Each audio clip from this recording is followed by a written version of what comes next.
Formula 1 made a one-off return to Istanbul Park for the 2020 Turkish Grand Prix, and had pole-sitter Lance Stroll taken a dominant maiden F1 victory, would have been pretty disappointed if Autosport didn't run with the headline, "A Stroll in the Park." Sorry. Sadly, that headline remains unused, from first on lap 35 to finishing 9th. So how did he lose that race? Stroll, having claimed the first pole for a Canadian driver since Jacques Villeneuve at the 1997 European Grand Prix, led almost the entirety of the race's first two-thirds of runtime. Then, as the Turkish GP swung into tyre purgatory, he stood ahead of a three-pronged fork in the road. What to do? 1. Stay out on his worn-down intermediate tyres. 2. Pit for fresh inters. Or 3. Take the mother of all gambles and bolt on a set of slicks. The engineers perched upon the 10 pit walls were waiting for a clear transition point to slick tyres, but the much-discussed resurfacing of the Istanbul Park circuit remained too slippery to consider making the full slick gamble. Stroll's engineer, Brad Joyce, flagged that the team was looking to bring him in, and his reply of why, was his protestation. Joyce eventually conceded, but at the end of the lap, Stroll relinquished the lead and came in for fresh inters. It seemed like the lowest risk strategy at the time. Stroll and teammate Sergio Perez were losing time to the hard-charging Lewis Hamilton, who was looking to cement his 7th F1 title with one of his most spectacular drives yet, and Racing Point had to make a call. The likes of Daniel Ricciardo and Charles Leclerc had made the switch to a second set of inters earlier and had immediately looked competitive, so it looked like the best call for Stroll to make. Only it didn't work. Stroll pitted, collected fresh inters, and within a couple of laps reported some heavy graining on the front tyres again. However, 24 hours after the Turkish GP finished, a Racing Point team statement revealed that after receiving Stroll's car back from Parc Fermé, it discovered previously unseen damage to the underside of the front wing. One of the strakes under the wing had come loose and caused a blockage that resulted in a significant loss of front downforce, which contributed to increased graining levels, they say. Thus began Stroll's dramatic fall from grace. His pace on the intermediate tyres slowly began to fade as his wounded car ate through the rubber at a much faster rate than those behind, including Perez.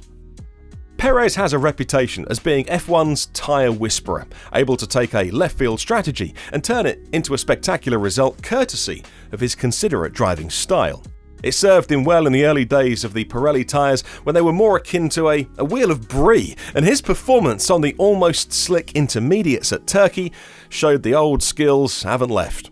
Had Stroll not pitted for a second time, would he have been able to repeat the feat and keep 2 racing points on the podium? Well, that's admittedly a hard-to-make case. Stroll's tyres were a lap older than Perez's, and whilst Stroll is a far better driver than many give him credit for, he doesn't quite have the Perezian sensitivity with his tyres. By the time Hamilton and Perez completed the race and pulled into the pit lane at the end, the amount of wear to their tyres was conspicuously high. The two had almost worn their inters down to slicks, suggesting that at surface level it would have been possible to run the untreaded options at some point in the race. But the issue seemed to be one of temperature rather than construction. Although Sky F1 commentator Martin Brundle speculated that if a driver could fire up a set of slicks, they'd be en route to a very good result, nobody dared take that risk. Despite the low grip conditions throughout the weekend, Pirelli decided to put tyre pressures up by 1 psi to counteract any heavy loads throughout the weekend. It sounds counterintuitive. Raising pressures would reduce the contact patch and hence surface grip. But with many teams struggling to get the tyres within the optimal temperature window, adding an extra squirt or two of air would help reach that ideal range. While the added pressures were definitely helpful on the wet tyre at the start, the tyres then begin to overheat more easily, which usually results in drivers going offline to quench the tyres with cold standing water.